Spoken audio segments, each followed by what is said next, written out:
नमस्कार दोस्तों, ज्ञान मीमांसा के यूट्यूब चैनल में आप सभी का स्वागत है। तो आप सभी के डिमांड पर अब हम आपके लिए अर्जुना करंट अफेयर को पढ़ाने जा रहे हैं। तो आप देख सकते हैं अर्जुना करंट अफेयर का जो है जनवरी से लेकर के मई 2025 के करंट अफेयर समाहित वाला जो पुस्तक है वह आ चुका है। यह इसमें छत्तीसगढ़, राष्ट्रीय, अंतर्राष्ट्रीय इन तीनों खंडों को जो है एक ही पुस्तक में समाहित किया गया है। तो ये जो है बुक आपके लिए आगामी कोई भी परीक्षा हो जहां करंट अफेयर पूछे जा रहे हैं, जैसे कि आप देख सकते हैं एडीओ की एग्ज़ाम में भी आ रहा है करंट अफेयर, एडीआई के एग्ज़ाम में भी आ रहा है, और अभी आगामी जितने भी जो है एग्ज़ाम होने वाले हैं उन सभी एग्ज़ामों के लिए जो है यह बुक आपके लिए बहुत उपयोगी होने वाला है। तो इस बुक से हम जो है अभी करंट अफेयर को आपको पढ़ाने वाले हैं। देखिए इसमें जो है छत्तीसगढ़, राष्ट्रीय, अंतर्राष्ट्रीय सभी जो है यहाँ टॉपिक वाइज दिए गए हैं, उसी आधार पर हम पूरे टॉपिक वाइज पढ़ेंगे। यह बुक आपको जो है मार्केट में ईजिली अवेलेबल हो जाएगा। इसका जो है प्राइस लगभग जो है 100 रुपये में आपको जो है किसी भी बुक डिपो से आप प्राप्त कर सकते हैं, इसे आपको मिल जाएगा। तो देखिए आज के हम जो इस वीडियो में हैं मुख्य रूप से छत्तीसगढ़ करंट अफेयर को पढ़ने वाले हैं। छत्तीसगढ़ में मुख्य 3 टॉपिक हैं, चर्चित स्थल, चर्चित व्यक्तित्व और चर्चित महोत्सव। इन तीनों टॉपिक को हम इस वीडियो में पढ़ेंगे। आने वाले वीडियो में जो है हम आगे के टॉपिक को पढ़ेंगे। चलिए इस बुक के संबंध में पहले इसके और समझ लेते हैं इसमें क्या क्या दिया हुआ है। तो देखिए इस बुक में क्या क्या दिया हुआ है। तो पहले दिया है यहाँ छत्तीसगढ़ की करंट अफेयर। तो छत्तीसगढ़ के करंट अफेयर में क्या क्या महत्वपूर्ण टॉपिक दिए हैं यहाँ। तो देखिए पहला टॉपिक दिया गया है यहाँ छत्तीसगढ़ में नक्सलवाद, तो इसे भी हम आज ही पढ़ने वाले हैं। उसके बाद देखिए चर्चित स्थल है, चर्चित व्यक्तित्व, चर्चित महोत्सव। तो ये 4 टॉपिक आज की वीडियो में कंप्लीट होने वाला है। तो देखिए एक वीडियो में 4 टॉपिक को पढ़ रहे हैं। उसके बाद आने वाले वीडियो में जो है आगे अगला वीडियो में हम इन 4 टॉपिक को पढ़ेंगे, जिसमें स्थानीय निकायों का चुनाव हो देखेंगे, राष्ट्रीय सम्मान, नवीन आयाम देखेंगे विकास के, और वही शासकीय अभियान और पहल देखेंगे। तो ये दूसरा वीडियो में ये कंप्लीट हो जाएगा, और वही जो है तीसरा वीडियो में ये कंप्लीट हो जाएगा। तो 3 वीडियो में इतना कंप्लीट हो गया। उसके बाद बजट और आर्थिक सर्वेक्षण, इन दोनों के लिए जो है अलग अलग से एक और वीडियो लगेगा। तो इसके लिए चौथा और ये 5वां। तो 5 वीडियो में आपका पूरा छत्तीसगढ़ करंट अफेयर जो है कंप्लीट होने वाला है। अगर आप हमारे चैनल में नए हैं तो चैनल को सब्सक्राइब करके रख सकते हैं, और अपने दोस्तों में भी शेयर कर दीजिए जो भी अगर कॉम्पिटिटिव एग्जाम की तैयारी कर रहे हैं, चाहे कोई भी एग्जाम हो जिसमें करंट अफेयर पूछे जा रहे हैं, उन सब के लिए यह महत्वपूर्ण होने वाला है। तो देखिए उसके बाद यहाँ राष्ट्रीय, अंतर्राष्ट्रीय जो है करंट अफेयर को एक साथ दिया गया है। इसमें भी वही सभी टॉपिक है, जैसे चर्चित स्थल और चर्चित व्यक्तित्व, एक साथ ये दोनों टॉपिक हो जाएंगे एक वीडियो में। और वही जो है यहाँ 3 टॉपिक जो है दूसरे वीडियो में कंप्लीट हो जाएगा। अंतरिक्ष और रक्षा प्रौद्योगिकी एक वीडियो में कंप्लीट हो जाएगा। उसके बाद देखिए खेल और पर्यावरण, ये सभी जो है एक वीडियो में। तो ये 4 वीडियो में आपका राष्ट्रीय, अंतर्राष्ट्रीय भी हो जाएगा। तो टोटल 9 वीडियो में जो है कंप्लीट हो जाएगा। आज आपको सिर्फ एक ही वीडियो प्राप्त होगा। उसके बाद जो है डेली आपको 2-2 वीडियो मिलते जाएंगे, तो ताकि जल्द से जल्द आपका कंप्लीट हो जाए। अभी आगामी जो है एडीओ एग्जाम भी 15 जून को होने वाला है, तो उससे पहले जो है ये आपका कंप्लीट हो जाएगा। तो चलिए आप इससे बने रहिएगा, सभी वीडियो को बारी बारी देखते चलिएगा। तो देखिए जैसे कि एडीओ एग्जाम की बात करें या व्यापम की एग्जाम की बात करें, तो व्यापम के किसी भी एग्जाम में जो है करंट अफेयर की वेटेज की बात करें तो उसमें वेटेज जो है ज़्यादा कुछ नहीं होता। इसमें लगभग 5 क्वेश्चन जो है करंट अफेयर से पूछे जाते हैं। तो यहाँ भी हमारे जो है एडीओ में जो 100 क्वेश्चन आने वाले हैं उसमें से लगभग मैक्सिमम आएगा तो कितना 5 क्वेश्चन ही करंट अफेयर से पूछे जाएंगे। ठीक, अगर बजट को शामिल किया जाए तो भले जो है कभी कभी बजट का जो है इकोनॉमिक सर्वे इनका वेटेज जो है बढ़ा के भी पूछा जा सकता है। तो उससे ज़्यादा तब की स्थिति में होगा जब उसमें बजट और इकोनॉमिक सर्वे के क्वेश्चन जो है अगर ज़्यादा डाल दिया जाए, तब जो है यहाँ से जो है क्वेश्चन ज़्यादा बढ़ेंगे। तो उसको भी हम इसी पार्ट में कंप्लीट करने वाले हैं। देखिए यहाँ जो है हम जितना हमारे लिए ज़रूरी है सिर्फ उतना को पढ़ते जाएंगे, क्योंकि इसमें भी जो है बहुत ज़्यादा दिया रहता है। तो सब कुछ हमें पढ़ना नहीं रहता है, जो हमारे एग्जाम के लिए इंपॉर्टेंट है सिर्फ उसी को पढ़ते चलेंगे। तो देखिए जैसे कि पहला टॉपिक है हमारे यहाँ छत्तीसगढ़ में नक्सलवाद। देखिए छत्तीसगढ़ में नक्सलवाद अंत की ओर, तो यह जो है इसका टाइटल दिया गया है। तो इसका टाइटल देने का यहाँ उद्देश्य क्या है। तो देखिए हमारे जो है भारत सरकार द्वारा नक्सलवाद को जो है 31 मार्च 2026 तक के देश को जो है देश समाप्त करता है नक्सलवाद को। तो ये लक्ष्य रखा गया है कब के लिए, 31 मार्च 2026 तक के संपूर्ण देश में जो है नक्सलवाद को समाप्त करने का लक्ष्य रखा गया है। और इसका नेतृत्व कर रहे हैं हमारे केंद्रीय गृह मंत्री अमित शाह जी। ठीक, तो ये आपको याद रखना है। तो यहाँ देखिए यहाँ इंट्रोडक्शन दिया है, इसे आपको पढ़ने की आवश्यकता नहीं है। यहाँ सिर्फ याद रखना है 1967 में पश्चिम बंगाल से जो है नक्सलवाद आंदोलन सबसे पहले प्रारंभ हुआ था। तो देखिए नक्सलवाद किन किन राज्यों में देखा जाता है। तो हमारे छत्तीसगढ़ में तो नक्सलवाद है, आप सबको पता ही है। छत्तीसगढ़ के साथ साथ हमारे पड़ोस के जो राज्य हैं जैसे झारखंड हो गया, उड़ीसा, महाराष्ट्र, मध्य प्रदेश, आंध्र प्रदेश जहाँ जनजाति क्षेत्र है, और ये तेलंगाना, तो ये जो पड़ोसी राज्य सभी हमारे छत्तीसगढ़ के पड़ोसी राज्य हैं, तो इन क्षेत्रों में भी जो है नक्सलवाद देखने को मिलता है। ठीक, तो इन राज्यों को नाम याद रखेंगे। और यहाँ पश्चिम बंगाल से 1967 में नक्सलवाद स्टार्ट हुआ था। बस इतना पॉइंट यहाँ से रखना है याद। बाकी जो हम इसे देखे हैं 31 मार्च 2026 तक के जो है संपूर्ण भारत को जो है नक्सल मुक्त बनाने का जो है लक्ष्य रखा गया है। तो देख यहाँ से हमें सिर्फ इतना याद रखना है। उसके बाद चलिए अगला देखिए। अब यहाँ से अब हमें क्या क्या याद रखना है। देखिए छत्तीसगढ़ में, ये हम छत्तीसगढ़ करंट अफेयर में क्यों पढ़ रहे हैं, क्योंकि छत्तीसगढ़ में जो है अभी तक के नक्सलवाद के विरुद्ध जो है सबसे बड़ा अभियान चलाया गया है हमारे छत्तीसगढ़ में। अभी तक के जो है सबसे बड़ा अभियान था ये नक्सलवाद के विरुद्ध में। इस अभियान का नाम क्या रखा गया था, तो इसका नाम रखा गया है ऑपरेशन कगार। तो इस डायग्राम को आप देखेंगे, इस डायग्राम से आपको समझ आ जाएगा। तो इसका ऑपरेशन का नाम था कगार, और यह ऑपरेशन किन क्षेत्रों में हुआ है, तो आप देख सकते हैं छत्तीसगढ़ के जो है ये सुकमा जिला है, यहाँ बीजापुर जिला है। तो इस क्षेत्र में जो है नक्सल जो है प्रभाव ज़्यादा देखने को मिलता है। और इसमें राज्य पूछा जाए, देखिए तेलंगाना से लगा हुआ है, महाराष्ट्र, कुछ क्षेत्र उड़ीसा, तो इन राज्यों से सटे हुए जो क्षेत्र है वहीं पे ऑपरेशन कगार चलाया गया है। और मुख्य रूप से अगर क्षेत्र जगह का नाम पूछा जाए तो इसका जगह का नाम भी यहाँ दिया गया है, आप देख सकते हैं। इसे अच्छे से देखें तो यहाँ देख सकते हैं आप कर्रे गुट्टा। तो कर्रे गुट्टा अभी क्षेत्र है, पहाड़ी क्षेत्र है ये कर्रे गुट्टा, ये सभी क्षेत्र के अंतर्गत आता है। महाराष्ट्र, तेलंगाना, हमारे छत्तीसगढ़ के बीजापुर सुकमा जिले से लगा हुआ है। तो इस क्षेत्र में जो है यह कगार ऑपरेशन चलाया गया था। ठीक, तो इसी ऑपरेशन में जो है सफलता हासिल करके सबसे बड़ा अभियान चलाया गया है नक्सलवाद के विरुद्ध। ठीक, तो इतना आपको याद रखना है। यह अभियान जो है कब चलाया गया है, तो देखिए यह एक सैन्य कार्यवाही था, और ये सैन्य कार्यवाही 21 अप्रैल से लेकर के 11 मई 2025 तक, अर्थात टोटल 21 दिनों का जो है यह ऑपरेशन चला है। ठीक, इसमें जो है बहुत सारी सफलता मिले हैं। आप देखेंगे यहाँ कितने लोग जो है बड़े बड़े जो है यहाँ जो नक्सलवाद थे उनको जो है यहाँ मारा गया है, और साथ साथ जो है बहुत लोगों को गिरफ्तार भी किया गया है। ठीक, तो देखिए अब आगे देखिए, यहाँ ज़्यादा कुछ और पढ़ने की आवश्यकता नहीं है। तो ये सबसे बड़ा ऑपरेशन रहा है अब तक के नक्सलवाद के विरुद्ध, ये आपको याद रखना है। उसके बाद देखिए इसके जो है किसके जो है समन्वय से इसे चलाया गया था। तो ये नक्सल ऑपरेशन को जो है केंद्रीय रिजर्व पुलिस बल CRPF, दूसरा है विशेष कार्य बल STF, तीसरा है जिला रिजर्व गार्ड DRG, और वही जो है राज्य पुलिस बल। तो इन चारों के जो है समन्वित प्रयास से जो है इस ऑपरेशन को अंजाम दिया गया था। ठीक, अब यहाँ वही दिया गया है ऑपरेशन कगार। तो ऑपरेशन कगार क्या है, छत्तीसगढ़ के तेलंगाना राज्य के सीमावर्ती क्षेत्र में चलाया गया एक नक्सल विरोधी ऑपरेशन है। तो यही ऑपरेशन कगार ही चलाया गया है। ठीक, तो ये यहाँ तक कि आपको क्लियर हो गया होगा। उसके बाद देखिए इस ऑपरेशन में जो है जो शीर्ष कमांडर नेता जो है मारे गए हैं उनका नाम यहाँ दिया गया है। छत्तीसगढ़ नक्सल विरोधी ऑपरेशन में मारे गए शीर्ष कमांडर, तो इसमें सबसे बड़ा जो है एक कमांडर मारा गया है। इसमें सबसे बड़ा नाम जो है किनका है, बसव राजू का। तो ये बसव राजू आपने कहीं न्यूज में ही पढ़ा भी होगा, तो ये कुछ नया नहीं है आपके लिए। अगर आप जुड़े हुए हैं डेली करंट अफेयर से तो इस न्यूज को आपने जरूर देखा भी होगा।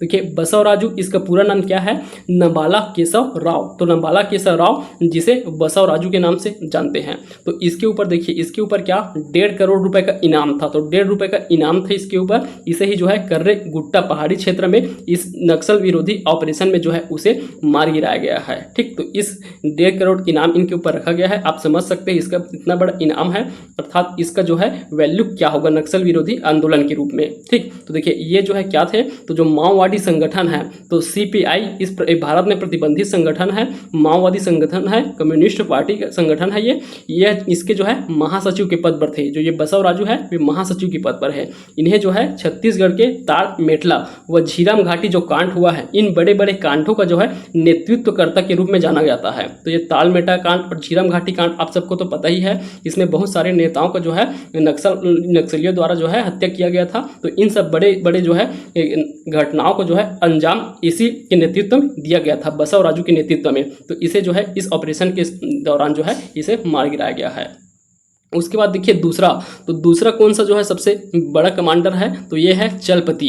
इसे जयराम भी कहा जाता है। तो जयराम उर्फ चलपति, तो चलपति के नाम से ये प्रसिद्ध है। इनके ऊपर 1 करोड़ रुपए का इनाम था। इन्हें जो है 21 जनवरी 2025 को जो है इन्हें भी जो है इसी ऑपरेशन के दौरान जो है मार दिया गया है। ठीक, तो इतना ही आपको यहाँ याद रखना है। उसके बाद चलिए अगला पेज में देखिए, अगला पेज में यहाँ दिया गया है छत्तीसगढ़ के नक्सल मुक्त क्षेत्र। तो देखिए नक्सल मुक्त हुए हैं कुछ क्षेत्रों को, तो केंद्र सरकार द्वारा जो है हमारे छत्तीसगढ़ के 3 जिलों को जो है नक्सल से प्रभाव क्षेत्र से जो है बाहर किया गया है। अब जो है 3 जिले जो नक्सल क्षेत्र में आते थे उन्हें जो है नक्सल क्षेत्र से बाहर किया गया है। तो वे कौन कौन से 3 जिले हैं? तो देखिए यह जो है घोषणा किनके द्वारा, केंद्रीय गृह मंत्रालय द्वारा किया जाता है। और यह कौन कौन से जिले हैं? तो देखिए कबीरधाम वाला जो है मैकल श्रेणी वाला बेल्ट कवर्धा से लेकर के राजनांदगांव तक, तो कबीरधाम, खैरागढ़, छुई खदान और राजनांदगांव, इन तीनों जिलों को जो है अब नक्सल प्रभावित क्षेत्र से अलग कर दिया गया है। तो ये जो है अब नक्सल प्रभावित क्षेत्र में नहीं आते हैं। और साथ ही देखिए इसी के राजनांदगांव से नीचे एक और जिला है मोहला मानपुर अम्बागढ़ चौकी। ठीक, तो मोहला मानपुर अम्बागढ़ चौकी ये जो है पहले उच्च नक्सल क्षेत्र, यहाँ सबसे ज़्यादा नक्सल क्षेत्र के रूप में ये जो है सूची में शामिल था, उच्च नक्सल क्षेत्र वाली सूची में। इसे हटाकर अब इसे जो है लोअर नक्सल वाले अर्थात निम्न नक्सल श्रेणी वाले क्षेत्र में इन्हें जो है इसे रख दिया गया है, LWE में श्रेणी में रख दिया गया है। अब देखिए जो टोटल जो है कितने पहले जो है 7 हुआ करते थे जो उच्च नक्सल वाले क्षेत्र, अब वो जो है घट के कितने हो गए, देश में 6 हो गए। इन 6 जो है सर्वाधिक प्रभावित नक्सल वाले क्षेत्र हैं, उसमें हमारे छत्तीसगढ़ के जो है 4 जिले जो हैं हमारे छत्तीसगढ़ के हैं। कौन कौन से हैं? बीजापुर, कांकेर, नारायणपुर और सुकमा, ये हमारे छत्तीसगढ़ के 4 जिले हैं जो उच्च नक्सल क्षेत्र के अंतर्गत आते हैं। टोटल जो है देश में 6 जिले हैं, उसमें से 4 हमारे छत्तीसगढ़ में है। तो हमारे छत्तीसगढ़ में नक्सल का प्रभाव जो है ज़्यादा देखने को मिलता है। अब देखिए एक और उपलब्धि हासिल किया गया है, तो उसमें जो है ये बहुत इंपॉर्टेंट होने वाला है। देखिए एक है बड़ेसट्टी ग्राम, तो ये बड़ेसट्टी ग्राम है, यह कौन से जिले के अंतर्गत आएगा? तो ये जो है सुकमा जिले में स्थित एक ग्राम है। तो इस ग्राम में भी नक्सल प्रभाव क्षेत्र बहुत ज़्यादा था पहले। अब यह गाँव जो है छत्तीसगढ़ का पहला नक्सल मुक्त ग्राम पंचायत बन गया है। तो बड़ेसट्टी ग्राम को आपको याद रखना है, सुकमा जिले का ग्राम है, ये जो है राज्य का प्रथम नक्सल मुक्त ग्राम बन गया है। अब देखिए अब प्रथम नक्सल मुक्त ग्राम कहने का तात्पर्य क्या है? यहाँ पहले नक्सल का प्रभाव था, अर्थात यहाँ के लोग जो है नक्सलवादी जो है में माओवादी जो है विचारधारा से जुड़ चुके थे। उन लोगों द्वारा जो है यहाँ पूरी तरह से इस गांव के जितने भी लोग शामिल हुए थे नक्सल में, वे सभी जो है आत्मसमर्पण कर चुके हैं। इसलिए जो है इसे राज्य का प्रथम नक्सल मुक्त ग्राम पंचायत कहा जा रहा है। तो देखिए यहाँ से जो है 11 नक्सलियों ने जो है आत्मसमर्पण किया है। ठीक, तो ये जो है आपको याद रखना है, 11 नक्सलियों ने आत्मसमर्पण किया है इस गाँव से। तो यहाँ इस पॉइंट से आपको याद रखना है इस गांव का नाम, यह कौन से जिले में आता है और ये क्या के लिए भी चर्चित है? राज्य का प्रथम नक्सल मुक्त ग्राम है, इसलिए यह जो है चर्चा में है। अब देखिए नक्सल में क्षेत्र में ही एक और योजना चलाया जा रहा है। तो आप सभी जो है नियत नलनाद योजना को तो आप जानते ही है, नियत नलनाद योजना भी जो है नक्सल क्षेत्रों में चलाया जा रहा है। और उसके अलावा एक और चलाया जा रहा है, ये है इल्वित पंचायत योजना। तो इल्वित पंचायत योजना यह क्या है? तो देखिए छत्तीसगढ़ सरकार द्वारा जो है छत्तीसगढ़ नक्सल पुनर्वास नीति 2025 लाया गया है। इसी के अंतर्गत इल्वित पंचायत योजना भी चलाया जा रहा है। इसमें क्या किया जाता है? नक्सल मुक्त जो ग्राम पंचायत है उनको 1 करोड़ रुपए की जो है विकास कार्य की स्वीकृति प्रदान किया जाता है। तो देखिए अभी जो हम गाँव पढ़े हैं बड़ेसट्टी, तो बड़ेसट्टी गाँव है वो जो है नक्सल मुक्त ग्राम पंचायत हो गया है। तो वहाँ जो है 1 करोड़ रुपए के जो है विकास कार्य की स्वीकृति दिया जाएगा, अर्थात 1 करोड़ रुपए के बजट के साथ वहाँ जो है विकास कार्य किया जाएगा। ठीक, तो ये जो है इस योजना के तहत किए जा रहे हैं। तो अभी तो सिर्फ बड़ेसट्टी ही एक नक्सल मुक्त ग्राम पंचायत हुआ है, तो यह योजना के माध्यम से 1 करोड़ का वहाँ जो है विकास कार्य होना तय है। ठीक, तो ये जो है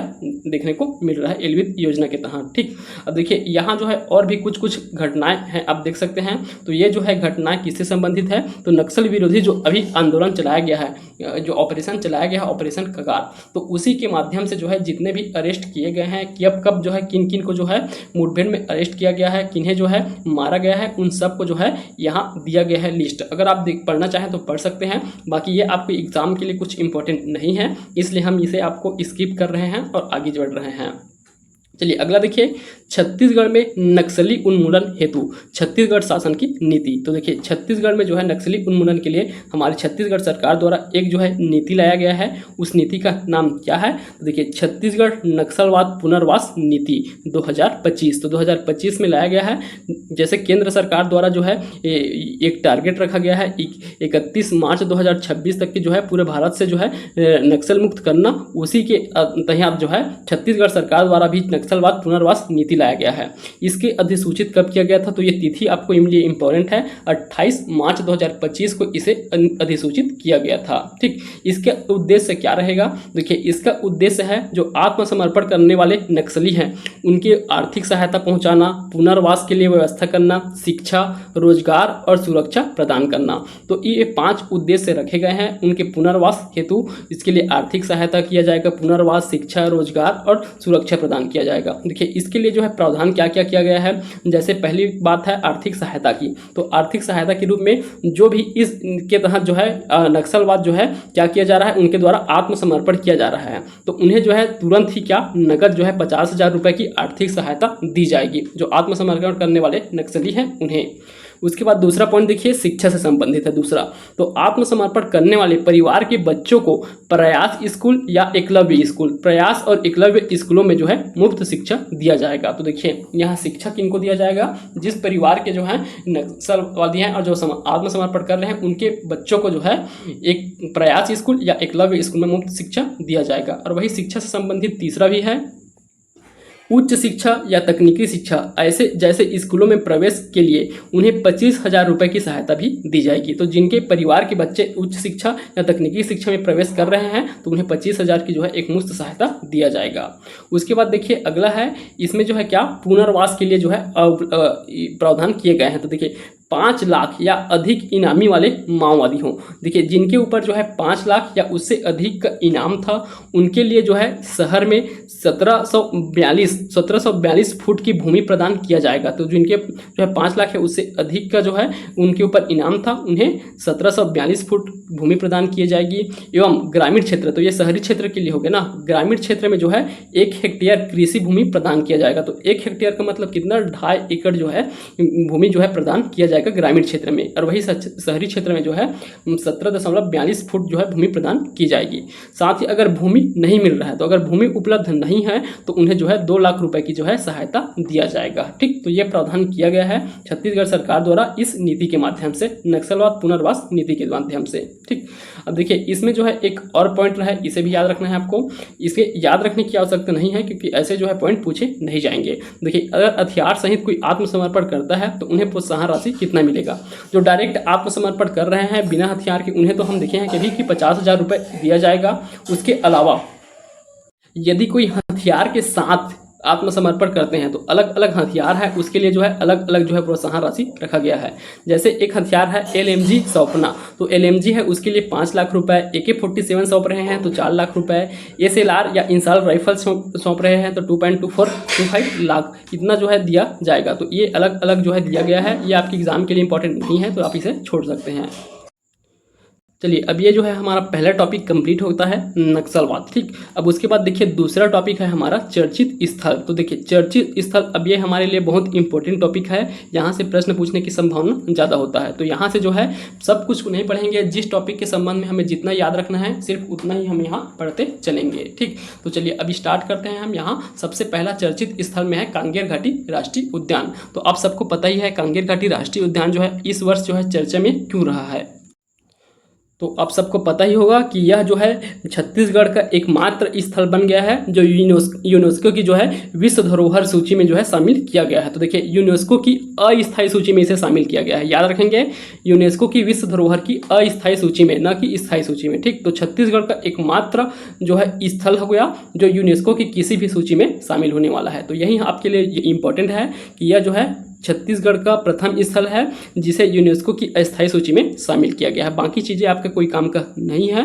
ठीक, ये देखिए 2025 में इसे शामिल कर लिया गया है।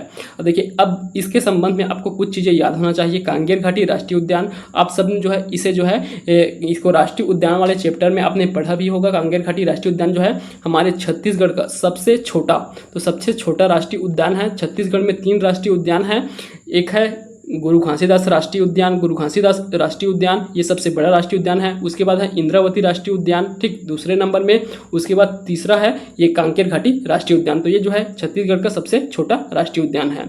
इसका क्षेत्रफल देखें तो कितना है, 200 वर्ग किलोमीटर इसका क्षेत्रफल है। यह बस्तर जिले के जगदलपुर क्षेत्र में स्थित है। ठीक, तो ये हो गया। और इसके क्षेत्र के अंतर्गत देखिए यह किसके लिए प्रसिद्ध है, अपनी प्राकृतिक सुंदरता, जैव विविधता और गुफाओं के लिए प्रसिद्ध है। ठीक, देखिए इस कांगेर घाटी नेशनल पार्क जो है इसे राष्ट्रीय उद्यान कब बनाया गया था, तो इसे नेशनल पार्क कब बनाया गया था, तो आप याद रखेंगे इसका तारीख भी 22 जुलाई 1982। तो 22 जुलाई 1982 को जो है घोषणा किया गया था कि इसके रूप में कांगेर घाटी राष्ट्रीय उद्यान को जो है नेशनल पार्क बनाने के रूप में कांगेर घाटी इस क्षेत्र को। ठीक, तो यह जो है आप इतना स्टैटिक डाटा आपके इसके संबंध में याद रखेंगे। और देखिए इस क्षेत्र में जो है कांगेर घाटी राष्ट्रीय उद्यान क्षेत्र है, इसमें जो है और पर्यटन स्थल स्थित है, उन पर्यटन स्थलों का जो है नाम दिया गया है। जैसे देख सकते हैं तीर्थगढ़ जलप्रपात, यह जो है छत्तीसगढ़ का सबसे ऊंचा जलप्रपात है, यह कांगेर घाटी राष्ट्रीय उद्यान के भीतर ही स्थित है। दूसरा है कांगेर धारा जलप्रपात, ये भी कांगेर नदी में स्थित है, यह जो किसमें है, कांगेर घाटी नेशनल पार्क में है। उसके ये कांगेर नदी जो है इस नेशनल पार्क के मध्य से बहता है, इसी कारण जो है इसका नाम रखा गया है कांगेर घाटी नेशनल पार्क। ठीक, उसके बाद देखिए भैंसा दरहा, तो भैंसा दरहा नामक एक स्थान है जहाँ प्राकृतिक रूप से जो है मगरमच्छ पाए जाते हैं। तीसरा इसके बाद देखिए तितली पार्क, तो यहाँ तितली पार्क भी स्थित है, बटरफ्लाई पार्क भी यहाँ स्थित है। अगले देखिए कुटुमसर की गुफा, तो ये कुटुमसर की गुफा भी यहाँ प्रसिद्ध है। तो कुटुमसर की गुफा है जहाँ जो है एकमात्र अंधी मछलियाँ पाई जाती है, देश में जो है एकमात्र स्थल जहाँ अंधी मछलियाँ पाई जाती है कुटुमसर की गुफा में। उसके अलावा कैलाश गुफा है, ये प्राकृतिक गुफा है, वही दंडक गुफा भी है। तो ये 3 प्रमुख गुफा भी यहाँ देखने को मिलता है। साथ ही तीर्थगढ़ जलप्रपात, कांगेर घाटी जलप्रपात, भैंसा दरहा, मगरमच्छ के लिए प्राकृतिक स्थल और तितली पार्क है, ये सभी स्थल जो है इस कांगेर घाटी नेशनल पार्क के अंतर्गत आते हैं। तो पहला स्थल हो गया। उसके बाद दूसरा स्थल देखिए दूसरा स्थल है जसपुर। तो जसपुर अभी बहुत ज़्यादा जो है चर्चा में रहा है। तो रोजगार और रोमांच का नया केंद्र बन गया है जसपुर जो है पर्यटन सर्किट जो है बनाया जा रहा है। जसपुर को एक पर्यटन सर्किट के रूप में विकसित किया जा रहा है। तो देखिए जसपुर को विकास क्यों हो रहा है, तो देखिए हमारे जो वर्तमान मुख्यमंत्री है विष्णुदेव साय जी, तो उनका जो है निवास जिला है, विष्णुदेव साय जी का जो है जिला है कौन सा, जसपुर। इससे पहले हमारे जो पूर्व मुख्यमंत्री हैं भूपेश बघेल जी, तो बघेल जी का जिला कौन सा था, दुर्ग जिला, और उनका मेन क्षेत्र कौन सा था, पाटन। तो देखिए पाटन और दुर्ग ये जो है उनके कार्यकाल में बहुत ज़्यादा फेमस हुए हैं। तो उसी के तरह जो है आपको जसपुर भी जो है इनके कार्य में बहुत जो है इसका विकास होते हुए आपको देखने को मिलेगा। तो उसका पहला चरण आपको देखने को मिल चुका है, एक पर्यटन सर्किट के रूप में जसपुर को विकसित किया जा रहा है। ठीक, तो यहाँ देख सकते हैं, इसे आप पहले भी चर्चा में पढ़े होंगे। तो कुनकुरु में स्थित है एक मयाली नेचर कैंप, इसे जो है एक एडवेंचर जोन के रूप में जो है इसका विकास किया जा रहा है। तो मयाली नेचर कैंप है, इसे कैसे एडवेंचर जोन के रूप में इसका शुभारंभ किया जा रहा है।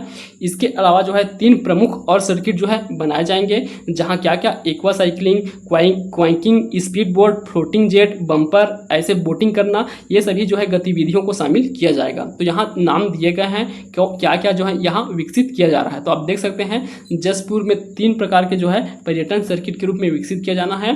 पहला जो है एक आध्यात्मिक हेरिटेज सर्किट के रूप में। आध्यात्मिक हेरिटेज सर्किट में किसे शामिल किया जाएगा, तो इसमें देखिए तमता कैलाश गुफा, मंधेश्वर की पहाड़ी, शारदा धाम, ग्वालिन सरना, ये सभी जो है ऐतिहासिक और धार्मिक स्थल है। इन्हें जो है आध्यात्मिक हेरिटेज सर्किट के रूप में विकसित किया जा रहा है। और दूसरा है प्राकृतिक एवं वन्यजीव सर्किट। इसके अंतर्गत जो है प्रकृति प्रेमियों के लिए मकरभंज जलप्रपात हो गया, बादलखुद अभ्यारण्य, रानी दाह जलप्रपात, गुल्लू जलप्रपात, सारूडीह चाय बागान, इन सभी स्थलों को जो है प्राकृतिक एवं वन्यजीव सर्किट के रूप में विकसित किया जा रहा है। फिर तीसरा है साहसिक पर्यटन क्षेत्र अर्थात एडवेंचर जोन। तो एडवेंचर जोन के रूप में किसे, देखिए द नगरी कैंप साइट हो गया, बेलवार जलप्रपात, देश देखा hill camp, Sana eco ethnic resort, climbing sector जैसे स्थानीय को शामिल किया गया है। किसके लिए, साहसी पर्यटन सर्किट के रूप में, अर्थात एडवेंचर टूरिज्म सर्किट के रूप में जो है इनके शामिल किया गया है। यहाँ ट्रेकिंग, क्लाइंबिंग, नेचर कैंपिंग, ये सभी गतिविधियों को जो है यहाँ शामिल करने वाले हैं। तो ये 3 प्रकार से जो है यहाँ पर्यटन सर्किट को विकसित किया जा रहा है जसपुर को। अभी जसपुर का आपको जो है बहुत सारे विकास देखने को मिलेगा ही। तो देखिए इसके अब दूसरा भी आप देख सकते हैं यहाँ, तो जसपुर में ही जो है छत्तीसगढ़ का जो है दूसरा विमान उड़ान ट्रेनिंग सेंटर अर्थात एयरक्राफ्ट ट्रेनिंग सेंटर बनाया जा रहा है। पहला हमारे कहाँ है, रायपुर में है। तो पहला जो है विमान उड़ान ट्रेनिंग सेंटर रायपुर में है, उसके बाद सीधा कहाँ, जसपुर में बना जा रहा है। तो ये दूसरा है हमारे छत्तीसगढ़ का विमान उड़ान training centre, aircraft training centre. यहाँ क्या किया जाएगा, तो यहाँ जो है युवाओं को जो है विमान के लिए प्रशिक्षण व पायलट बनाने की दिशा में सकारात्मक कार्य किए जाते हैं। तो यहाँ ट्रेनिंग दिया जाता है उन युवाओं को जो पायलट बनना चाहते हैं, उन्हें जो है यहाँ ट्रेनिंग दिया जाता है। तो जो जसपुर जिले में ये जो सेंटर बनाया गया है, इसकी जो है क्षमता कितना है, ये 100 युवाओं को प्रशिक्षण देने की क्षमता है। तो इसे वर्तमान में जो है जसपुर जिले से 100 युवाओं को प्रशिक्षण देकर उन्हें विमानन सेवा के सेवा में भविष्य बनाने का प्रयास किया जा रहा है। तो 100 युवाओं को यहाँ प्रशिक्षण दिया जा रहा है एक एयरक्राफ्ट ट्रेनिंग सेंटर में। देखिए, राज्य का जो है पहला विमान उड़ान सेंटर कहाँ स्थित है, रायपुर में है। तो उसके बाद ये जो है दूसरा हो जाएगा जसपुर का। चलिए, और चर्चित प्राकृतिक स्थल देखें तो ये जो है चर्चित प्राकृतिक स्थलों को यहाँ सूची और दिया गया है। तो अगर आप देखना चाहें तो इसे देख सकते हैं। तो देखिए, यहाँ जो है पहला है नगरदह जलप्रपात। ये कौन से जिले में है, शक्ति। तो ऐसे जो है क्वेश्चन पूछे जा सकते हैं, स्टैटिक जी के हैं, वन लाइनर क्वेश्चन रहते हैं। तो नगरदह जलप्रपात कहाँ है, शक्ति जिला में है। और वही आप देखेंगे चिंतालूर जलाशय दंतेवाड़ा में है। सकल नारायण गुफा बीजापुर में है। झारालावा जलप्रपात बैलाडीला पहाड़ी दंतेवाड़ा में स्थित है। पोंदुम जलप्रपात दंतेवाड़ा में है। अभी देखिए हम चिलारूर कहाँ, दंतेवाड़ा में है। चांदनी जलप्रपात कहाँ है, बेलगहना बिलासपुर में। और तुलार गुफा कहाँ है, बारसूर दंतेवाड़ा में। तो आपके लिए जो यहाँ इंपॉर्टेंट है वो कौन से हैं, एक है चांदनी जलप्रपात बेलगहना बिलासपुर में, दूसरा है नगरदा जलप्रपात शक्ति में। ठीक, तो ये दोनों आपके लिए ज़्यादा इंपॉर्टेंट है यहाँ। उसके बाद चलिए अगला देखिए, चर्चित धार्मिक और सांस्कृतिक स्थल। तो धार्मिक और सांस्कृतिक स्थल जो चर्चा में रहे हैं उनकी सूची यहाँ दिया गया है। तो पहला है केनागढ़ प्राचीन किला। तो केनागढ़ प्राचीन किला कहाँ है, ये महासमुंद के सरायपाली में स्थित है, यह भी चर्चे में रहा है। दूसरा है सेमरसाल। तो 18 वर्ष पुराना शिलालेख प्राप्त हुआ है सेमरसाल से। तो ये सेमरसाल कहाँ है, ये मुंगेली के लालपुर क्षेत्र में आता है सेमरसाल। यहाँ जो है 18 वर्ष पुराना शिलालेख प्राप्त हुआ है। उसके बाद देखिए कोंडागांव जिले से एक स्थल चर्चा में रहा है खंजूर भांगा। यहाँ छिंद तोड़ना या खंजूर भांगा, इसका अर्थ होता है छिंद तोड़ना। दूसरा है चरक पूजा महोत्सव। तो ये चरक पूजा महोत्सव भी जो है कोंडागांव में ही आयोजित किया गया था। उसके बाद देखिए सोनादाई माता मंदिर मेला और मड़ई, यह कहाँ, बारसूर दंतेवाड़ा में आयोजित किया गया था। सोनादाई माता मंदिर कहाँ है, बारसूर दंतेवाड़ा में। राज्य की एकमात्र त्रिमुखी सूर्य प्रतिमा। तो ये कहाँ देखने को मिलता है, त्रिमुखी सूर्य प्रतिमा, ये राज्य का एकमात्र है। यह भी जो है बारसूर में स्थित है, जो कि दंतेवाड़ा जिला में आता है। अगला देखिए निरई माता मंदिर। तो ये बहुत बार भी चर्चा में रहा है। निरई माता मंदिर कहाँ है, तो यहाँ जो है गरियाबंद जिला में स्थित है निरई माता मंदिर। यहाँ एक विशेष याद रखेंगे, यहाँ महिला प्रवेश वर्जित होता है निरई माता मंदिर में। अगला देखिए छत्तीसगढ़ का प्रथम विशाल बुद्ध शांति पार्क। तो ये कहाँ स्थित है, छत्तीसगढ़ का प्रथम विशाल बुद्ध शांति पार्क। तो ये जो है भोंगापाल, कोंडागांव के भोंगापाल में स्थित है। आप इतिहास में पढ़े होंगे। तो भोंगापाल जो है एक बौद्धकालीन स्थल के रूप में चिन्हांकित किया गया है। तो भोंगापाल में जो है छत्तीसगढ़ का विशाल बुद्ध शांति पार्क जो है बनाया गया है। यहाँ जो है बुद्ध की मूर्तियाँ भी प्राप्त हुआ है, विशाल मूर्ति प्राप्त हुआ है भोंगापाल में, इसलिए जो है ये चर्चा में रहता था। तो देखिए अगला स्थल है तिमेनार। देखिए तिमे बीजापुर जिले में स्थित एक ग्राम है। इस गांव में जो है हाल ही में जो है बिजली पहुंचाया गया है, इसलिए यह जो है चर्चे में रहा है। देखिए हमारे देश को जो है स्वतंत्र हुए 77 वर्ष से अधिक हो गया है। अब स्वतंत्रता के 77 वर्ष बाद जो है इसे यहाँ एक ऐसा गांव है जहां अभी जो है बिजली पहुंचाया गया है, तो इसलिए यह जो है चर्चा में रहा है। याद रखेंगे इसके संबंध में, ये जो है बीजापुर में स्थित एक गाँव है जिसमें अभी जो है फिलहाल बिजली पहुँचाया गया है। और एक और भी गांव है, देखिए तिमेनार गांव के साथ साथ जो है एक और ग्राम है नारायणपुर जिले का हांदावाड़ ग्राम। यहाँ भी जो है पहली बार जो है विद्युतीकरण की सुविधा जो है अभी पहुंचाया गया है। ठीक, तो इन दोनों क्षेत्रों को आपको याद रखना है। उसके बाद चलिए अगला है अमृत भारत स्टेशन योजना। तो देखिए अमृत भारत स्टेशन योजना, यह जो है रेलवे स्टेशनों की आधुनिकीकरण के लिए जो है एक योजना लाया गया है भारत सरकार द्वारा। तो इस योजना के अंतर्गत देखिए इस योजना को प्रारंभ कब किया गया है, 22 मई 2025 को जो है इसका उद्घाटन किया गया है। इस योजना का इसके उद्घाटनकर्ता प्रधानमंत्री श्री नरेंद्र मोदी जी है। इस योजना के अंतर्गत जो है संपूर्ण भारत के 103 स्टेशनों को जो है पहले चरण में शामिल शामिल किया गया है। वैसे तो जो है 1000 स्टेशनों को जो है आधुनिकीकरण करने का जो है नवीनीकरण करने का जो है लक्ष्य रखा गया है, जिसमें पहले चरण में 103 स्टेशनों को शामिल किया गया है। इस 103 स्टेशनों में हमारे छत्तीसगढ़ के भी जो है 5 स्टेशन को जो है शामिल किया गया है। देखिए हमारे छत्तीसगढ़ के 5 रेलवे स्टेशन को अमृत भारत स्टेशन योजना के तहत जो है शामिल किया गया है। वे कौन कौन से 5 स्टेशन है उनके नाम को आपको याद रखना है। एक है अंबिकापुर, दूसरा है उरकुरा, तीसरा भानु प्रतापपुर, डोंगरगढ़ और भिलाई।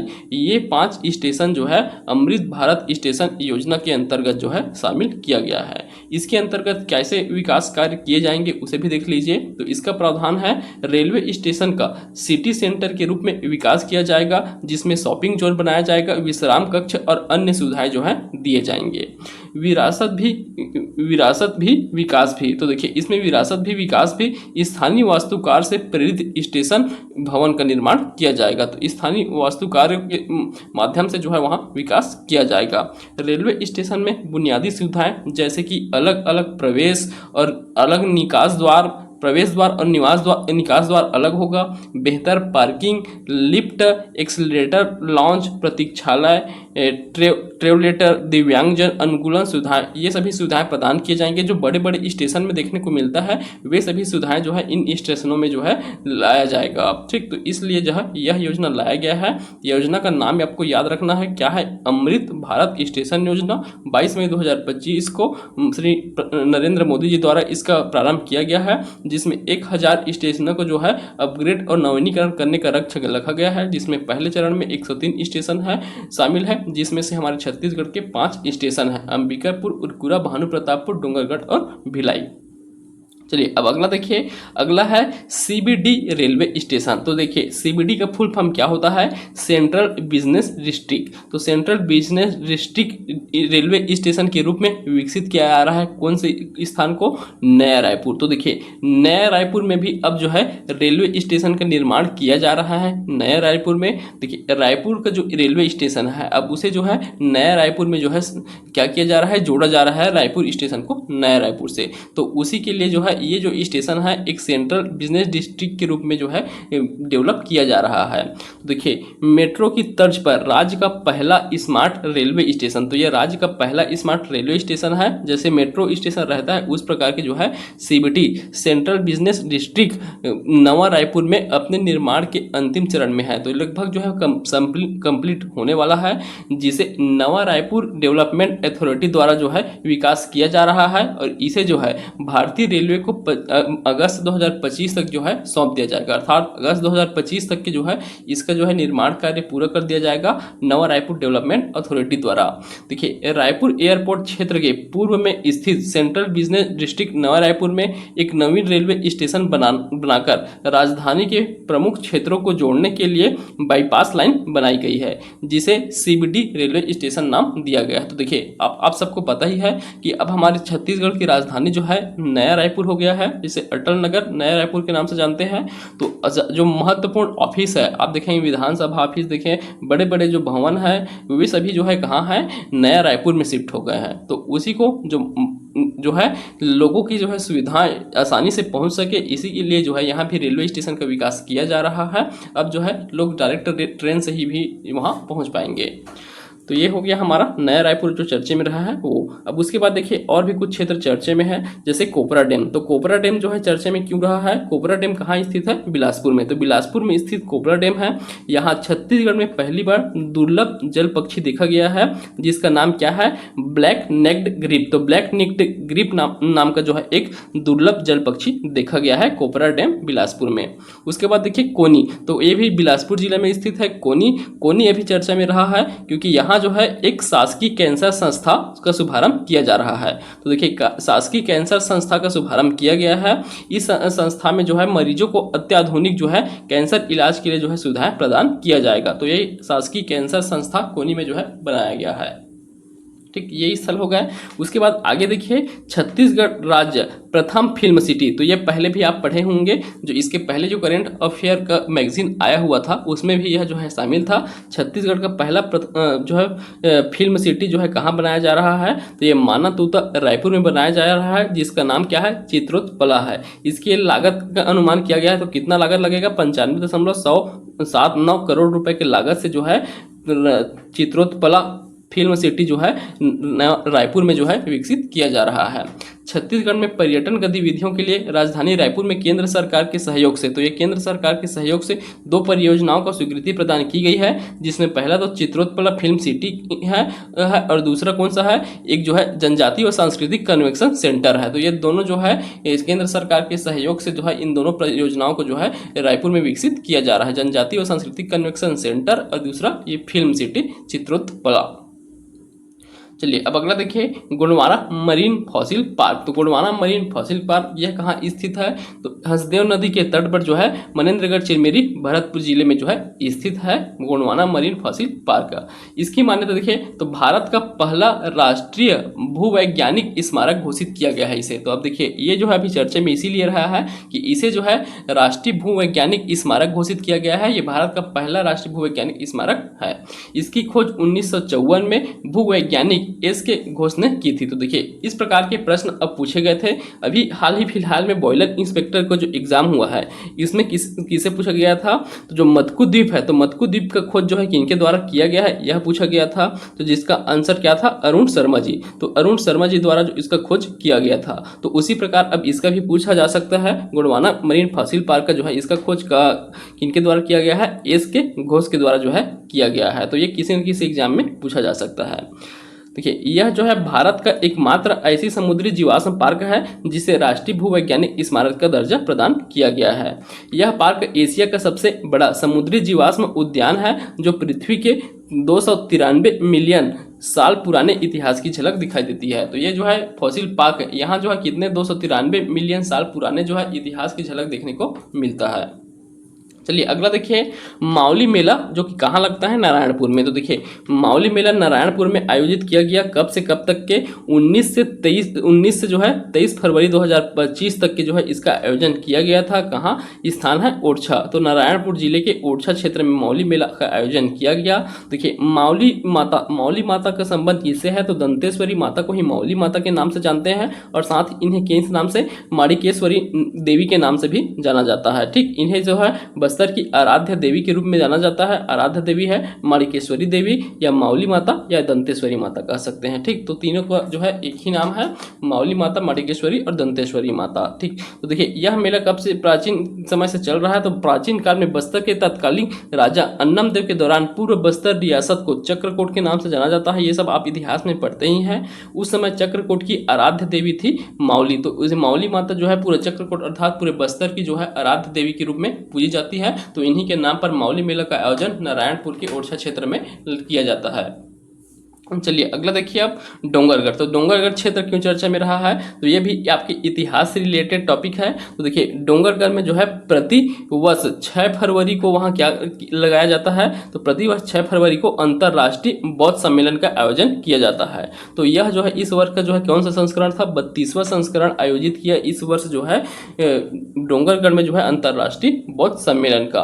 तो यह सम्मेलन कहाँ हुआ है, डोंगरगढ़ के जो प्रज्ञागिरी की पहाड़ी है यहाँ जो है इसका आयोजन किया गया था 6 फरवरी 2025 को। इस सम्मेलन में भारत व विदेश से बौद्ध धर्म के अनुयायी व भिक्षु जो है बड़ी संख्या में शामिल हुए हैं।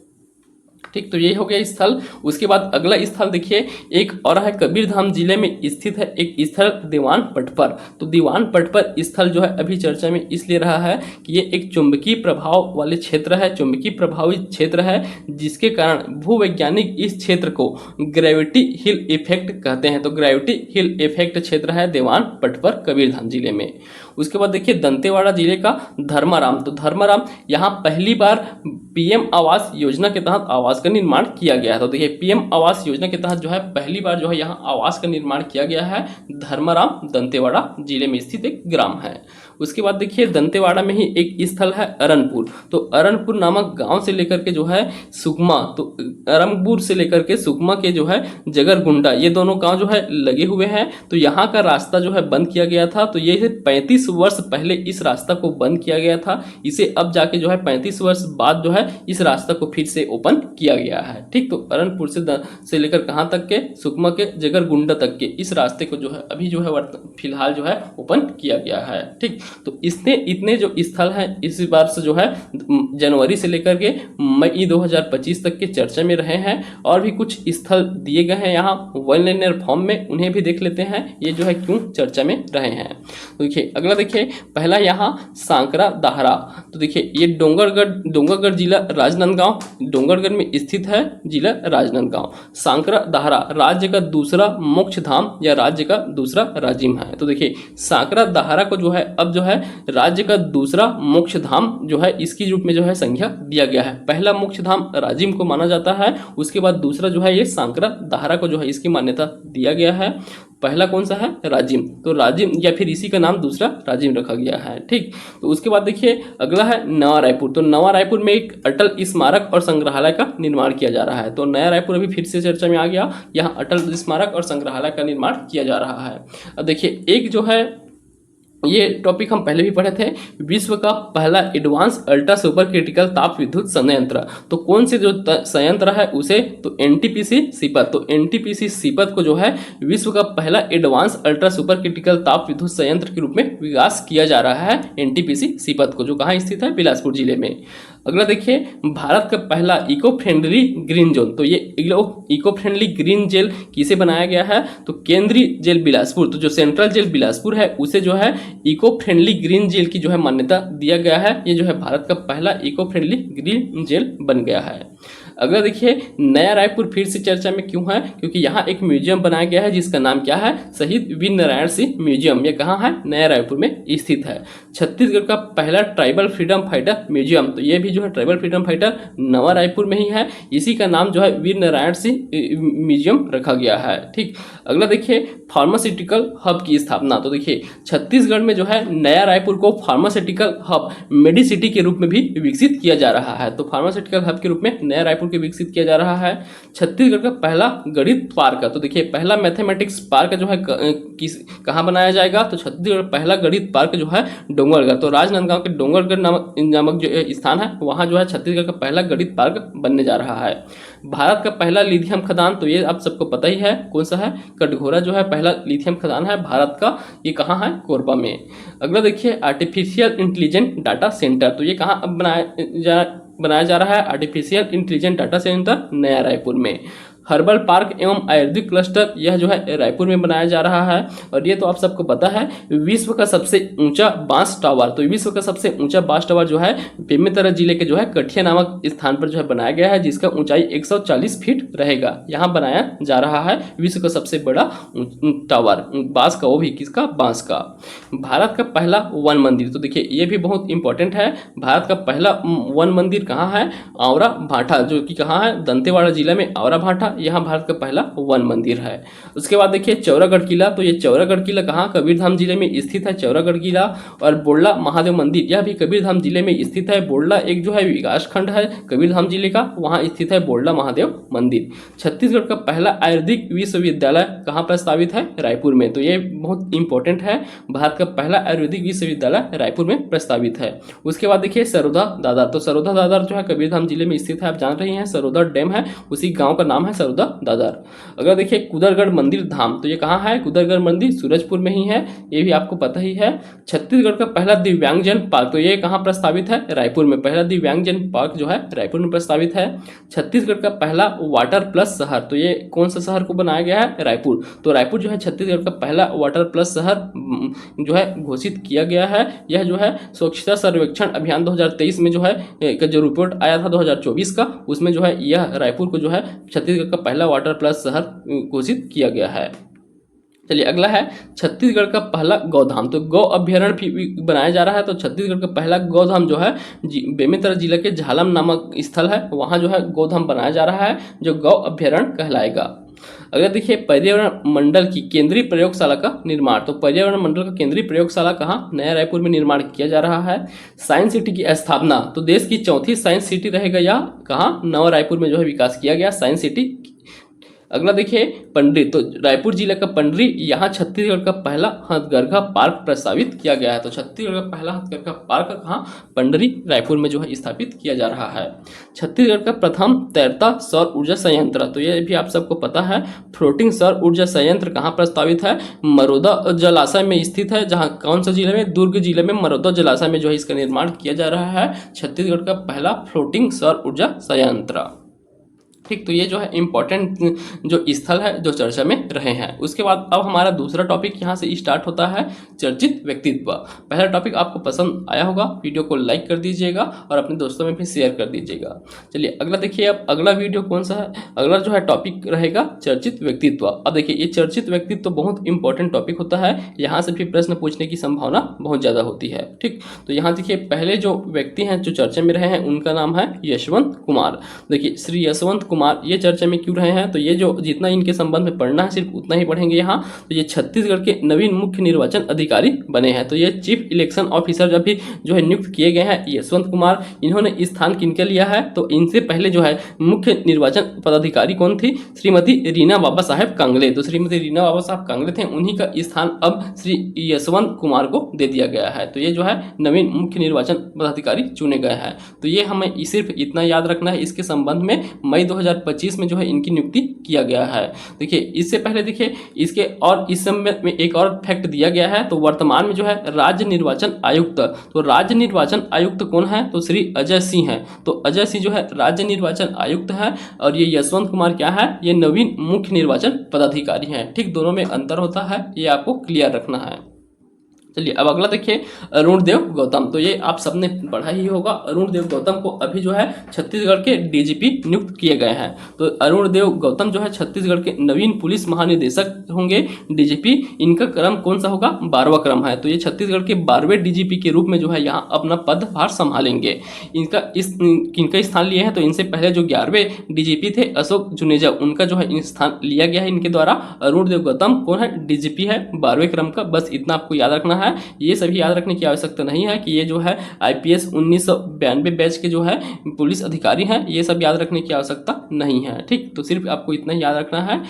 चलिए अगला है जस्टिस बेला एम त्रिवेदी। तो ये बहुत इंपॉर्टेंट है। देखिए जस्टिस बेला एम त्रिवेदी, इन्हें जो है महानदी जल विवाद न्यायाधिकरण का अध्यक्ष चुना गया है। तो ये इन्हें जो है वर्तमान अध्यक्ष चुना गया है, जस्टिस बेला एम त्रिवेदी के। ये सुप्रीम कोर्ट की जो है न्यायाधीश है बेला एम त्रिवेदी। इन्हें जो है महानदी जल विवाद प्राधिकरण, इसका जो है अध्यक्ष चुना गया है। तो देखिए ये महानदी जल विवाद प्राधिकरण, इसका स्थापना जो है कब किया गया, 2018 में जो है इसका स्थापना किया गया था। तो उसका जो है अभी वर्तमान में जो है इनके श्रीमती बेला एम त्रिवेदी है, इन्हें अध्यक्ष चुना गया है। इनसे पहले जो अध्यक्ष थे वे कौन थे, तो ये सुप्रीम कोर्ट के एक और न्यायाधीश हैं ए एम खानविलकर। तो ए एम खानविलकर थे इनके पहले अध्यक्ष।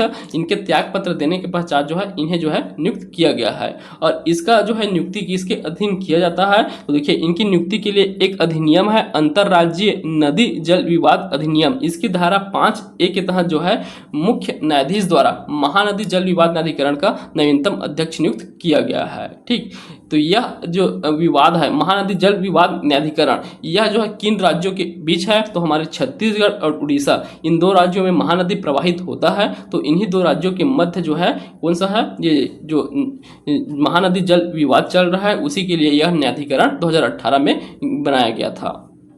चलिए अब अगला देखिए सोनू सिंह उरांव। तो ये सोनू सिंह उरांव, जिन्हें सोनू दीदी के नाम से जानते हैं, ये चर्चा में क्यों रही है, तो ये छत्तीसगढ़ की पहली ट्रांसजेंडर सरपंच बनी है। तो अभी जो है ग्राम पंचायत का चुनाव हुआ था, उसमें जो है इन्हें जो है सोनू सिंह उरांव, इन्हें जो है विजय प्राप्त हुआ है। तो ये जो है छत्तीसगढ़ की प्रथम ट्रांसजेंडर जो है सरपंच बनी है। देखिए इसमें जो है छत्तीसगढ़ के प्रथम ट्रांसजेंडर सरपंच के रूप में ग्राम पंचायत, इनका ग्राम पंचायत का नाम है चनवारी डांड। तो चनवारी डांड ग्राम पंचायत कौन से जिले में, मनेन्द्रगढ़ चिरमिरी भरतपुर जिले में स्थित है। इसी ग्राम पंचायत की सरपंच चुनी गई है सोनू सिंह उरांव। सोनू दीदी के नाम से प्रसिद्ध है, इन्हें जो है सरपंच चुना गया है। ठीक, चलिए अगला देखिए, दिनेश मिरानिया। तो दिनेश मिरानिया चर्चा में क्यों रहे हैं? तो देखिए ये अब आप सबको पता है पहलगांव जो है अटैक, तो पहलगांव जो अटैक हुआ था उसमें हमारे छत्तीसगढ़ के जो है एक व्यक्ति जो है वहां शहीद हुए थे, उनका नाम है दिनेश मिरानिया। तो दिनेश मिरानिया इसलिए चर्चा में रहे हैं, जो पहलगांव का जो हमला हुआ था उसमें जो है दिनेश मिरानिया जो है शहीद हुए थे। ठीक, तो ये रायपुर के एक व्यापारी हैं, रायपुर के निवासी हैं, तो ये जो है यहाँ शहीद हुए हैं। तो देखिए राज्य सरकार द्वारा इनके परिवार को 20 लाख रुपए की आर्थिक सहायता भी दिया गया है। चलिए अगला देखिए, अमिताभ जैन। तो अमिताभ जैन जो है हमारे मुख्य सचिव हैं, हमारे छत्तीसगढ़ के मुख्य सचिव अमिताभ जैन है। तो ये भी अभी जो है चर्चे में रहे हैं। तो चर्चे में ये क्यों रहे हैं? देखिए अमिताभ जैन की अध्यक्षता में जो है राज्य सरकार द्वारा बीएडधारी सहायक शिक्षकों को उनकी नौकरी के संबंध में सुझाव देने के लिए एक आयोग का गठन किया है। तो इन्हीं की अध्यक्षता में एक आयोग या समिति का गठन किया गया है। ठीक, तो इनके लिए जो बीएडधारी सहायक शिक्षक जो बने हैं उनको जो है नौकरी के संबंध है, उन्हें फिर से उन्हें नौकरी से निकाल दिया गया था। तो उनके लिए क्या किया जाए उसका निर्णय लेने के लिए अमिताभ जैन की अध्यक्षता में आयोग का गठन किया गया था। इसमें कुल जो है हर विभाग के जो है 5 सदस्यों को इसमें शामिल किया गया था इस आयोग में, और इसकी अध्यक्षता अमित जैन द्वारा किया गया था। तो देखिए इनके द्वारा जो है निर्णय भी दे दिया गया है। तो इन्हीं की सिफारिश पर अभी राज्य सरकार ने जो है निर्णय लिया है कि जो बीएडधारी सहायक शिक्षक थे उन्हें जो है अब जो उनके जो है पद से मुक्त कर दिया गया था, तो उन्हें अब जो है किसका सहायक प्रयोगशाला सहायक का जो है पद देने का जो है इनका जो है किया गया है घोषणा। तो प्रयोगशाला सहायक का पद देने की घोषणा किया गया है। तो इसी आयोग की सिफारिश पर जो है यह घोषणा किया गया है। देखिए अभी अमिताभ जैन के संबंध में याद रहेंगे, ये अभी जो है वर्तमान छत्तीसगढ़ के मुख्य सचिव होने के साथ साथ राज्य नीति आयोग के जो है उपाध्यक्ष के रूप में भी जो है कार्य कर रहे हैं। चलिए अगला देखिए, डॉक्टर लवली शर्मा। तो डॉक्टर लवली शर्मा ये चर्चे में क्यों रही हैं? तो देखिए डॉक्टर लवली शर्मा को जो है राज्यपाल रमन डेका द्वारा जो है किसके इंदिरा कला संगीत विश्वविद्यालय की कुलपति नियुक्त की गई है। तो इंदिरा कला संगीत विश्वविद्यालय की जो है नई कुलपति है डॉक्टर लवली शर्मा, इसलिए यह जो है चर्चे में रही है। ये एक सितार वादक व संगीतज्ञ है। ठीक, तो ये सितार वादक और संगीतज्ञ है, आप याद रखेंगे। जो कला से क्षेत्र में संबंधित है उन्हें ही जो है यहाँ से इंदिरा कला संगीत विश्वविद्यालय की कुलपति नियुक्त किया जाता है। इनसे पहले जो है ममता चंद्राकर जो है यहाँ की जो है क्या थी, कुलपति थी। ठीक, तो ये जो है आप इतना पॉइंट आपको याद रखना है इनके संबंध में, लवली शर्मा के संबंध में। चलिए अगला देखिए, वीणा साहू। तो वीणा साहू चर्चे में क्यों रही है? देखिए ये वीणा साहू जो है हमारे छत्तीसगढ़ की जो है पहली महिला बनी है जो है भारतीय सेना के जो है नर्सिंग स्टाफ में शामिल की गई है। तो वीणा साहू जो है भारतीय सेना में लेफ्टिनेंट नर्सिंग स्टाफ पद पर नियुक्त की गई हैं। ठीक, तो इतना आपको इसी पॉइंट को याद रखना है। वीणा साहू किस पद पर नियुक्त की गई हैं? तो यह जो है भारतीय सेना के लेफ्टिनेंट नर्सिंग स्टाफ, तो नर्सिंग स्टाफ के रूप में जो है इन्हें का चयन हुआ है। वीणा साहू कौन से जिले? बलौद जिले से संबंधित है। बलौद जिले के जमरौआ गांव स्थित है बलौद जिले, वहीं से जो है वीणा साहू है। ठीक, तो इतना ही आपको याद रखना है। अगला देखिए, इशिता भार्गव भारत की प्रथम महिला पायलट हैं। तो ये महिला पायलट है, प्रथम महिला पायलट इशिता भार्गव को महाकौशल एयरक्राफ्ट की प्रथम महिला पायलट के रूप में घोषित किया गया है।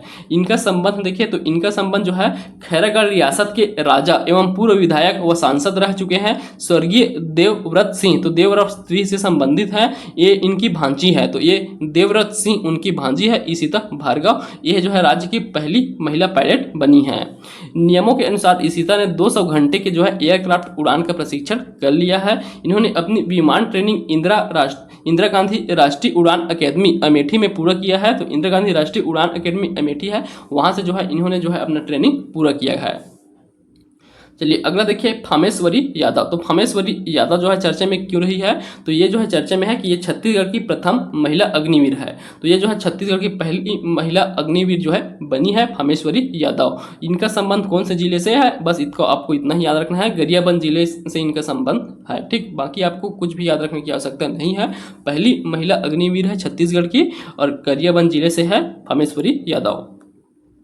चलिए अगला देखिए, सलीम राज। तो सलीम राज क्यों चर्चे में रहे? तो सलीम राज, छत्तीसगढ़ शासन में कैबिनेट मंत्री का दर्जा दिया गया है डॉक्टर सलीम राज को। तो कैबिनेट मंत्री का दर्जा दिया गया है, ये अभी कौन से पद में है? तो देखिए छत्तीसगढ़ राज्य वक्फ बोर्ड है, उसके जो है अध्यक्ष है डॉक्टर सलीम राज। इन्हें जो है राज्य सरकार द्वारा जो है इन्हें जो है राज्य शासन के केंद्रीय कैबिनेट मंत्री में जो है इन्हें शामिल किया गया है। तो कौन से सामान्य प्रशासन विभाग में जो है इन्हें शामिल किया गया है, कैबिनेट मंत्री के रूप में इन्हें दर्जा दिया गया है। ठीक, राज्य वक्फ बोर्ड के जो है अध्यक्ष है सलीम राज। चलिए अगला देखिए, राजभाषा आयोग का प्रांतीय सम्मेलन। तो राजभाषा आयोग का प्रांतीय सम्मेलन, इसका क्रम याद रखेंगे, 8वां क्रम का सम्मेलन है ये। राजभाषा आयोग का प्रांतीय सम्मेलन का 8वां क्रम है। यह कहाँ आयोजित किया गया है? रायपुर में। तो रायपुर में आयोजित किया गया है।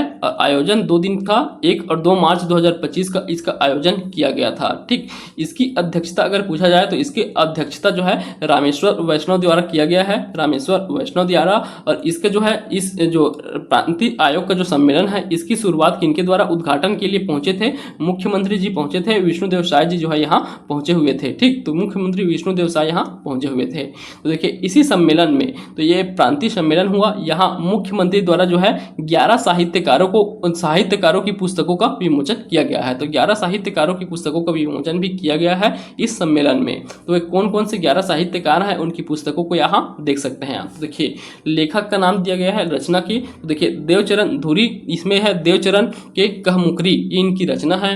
अगला है डॉक्टर दीनदयाल साहू का भागमानी, ये छत्तीसगढ़ी उपन्यास है भागमानी, इसका विमोचन किया गया। मुकेश कुमार की मंजरी पाती, कन्हैया साहू की छत्तीसगढ़ के 36 भाजी का। राजकुमार चौधरी, इनका रचना है छतनार। टिकेश्वर सिन्हा चल उड़ रे पुचुक चिरई, तो ये भी इनके रचना है टिकेश्वर सिन्हा का। अगला है हरिशंकर प्रसाद देवांगन, एक कहानी हाना के, एक इनका रचना है हरिशंकर प्रसाद देवांगन का। मिनेश कुमार साहू गंगा बारू, तो मिनेश कुमार साहू की रचना है गंगा बारू। डॉक्टर लुनेश कुमार वर्मा, इनका कौन सी रचना है? माटी के दिया, माटी के दिया जो है किनका है? लुनेश कुमार वर्मा का।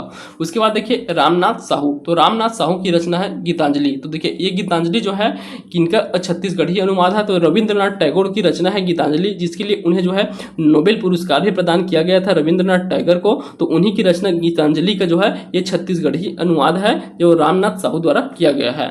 उसके बाद देखिए अगला है दुर्गा प्रसाद पारकर, दुर्गा प्रसाद पारकर द्वारा प्रतिज्ञा रचना किया गया है। तो ये प्रतिज्ञा भी जो है एक छत्तीसगढ़ी अनुवाद है। ये मुंशी प्रेमचंद की रचना है प्रतिज्ञा, तो उसी का जो है ये छत्तीसगढ़ी अनुवाद है। कौन सा? दुर्गा प्रसाद द्वारा जो लिखित प्रतिज्ञा है वह।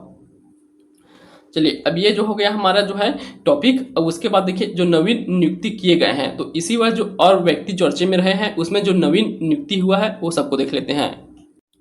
इसमें जो वर्तमान जो है किन किन पदों पर किन्हें कौन कौन हैं, इन सबको यहाँ दिया गया है, तो इसे भी पढ़ लीजिए क्योंकि ये भी बहुत इंपॉर्टेंट होते हैं एक स्टैटिक जीके के रूप में। देखिए छत्तीसगढ़ में संवैधानिक व प्रशासनिक प्रमुख के रूप में अभी कौन कौन शामिल हैं उन्हें देखिए। तो सबसे पहले छत्तीसगढ़ का राज्यपाल है डॉक्टर रमन डेका। वही मुख्य न्यायाधीश छत्तीसगढ़ उच्च न्यायालय के मुख्य न्यायाधीश न्यायमूर्ति श्री रमेश सिन्हा जी हैं। उसके बाद मुख्य सचिव अभी हम देखे हैं अमिताभ जैन, इनका क्रम कौन सा है? 12वें क्रम के हैं। लोक आयुक्त तो छत्तीसगढ़ के लोक आयुक्त हैं अभी इंदर सिंह उबुवेजा, तो इन न्यायमूर्ति इंदर सिंह उबुवेजा जो है लोक आयुक्त हैं छत्तीसगढ़ के। उसके बाद महाधिवक्ता देखिए तो न्यायमूर्ति प्रफुल्ल एन भारत, तो प्रफुल्ल एन भारत जो है छत्तीसगढ़ के महाधिवक्ता हैं। छत्तीसगढ़ राज्य निर्वाचन आयुक्त अजय सिंह हैं। और अभी हम देखें छत्तीसगढ़ राज्य निर्वाचन पदाधिकारी कौन बन गए हैं? यशवंत कुमार हो गए हैं। छत्तीसगढ़ राज्य सूचना आयुक्त कौन है? तो छत्तीसगढ़ राज्य सूचना आयुक्त नरेंद्र कुमार शुक्ल व आलोक चंद्रवंशी। तो इन दोनों लोगों का नाम याद रखना है आपको, नरेंद्र कुमार शुक्ला व आलोक चंद्रवंशी, ये दोनों अभी जो है छत्तीसगढ़ राज्य सूचना आयुक्त हैं। चलिए अब अगला देखिए छत्तीसगढ़ के लोकसभा सदस्यों की भी सूची यहाँ दिया गया है। तो छत्तीसगढ़ में 11 लोकसभा सदस्य हैं, उन सबकी सूची उनका क्षेत्र दिया गया है।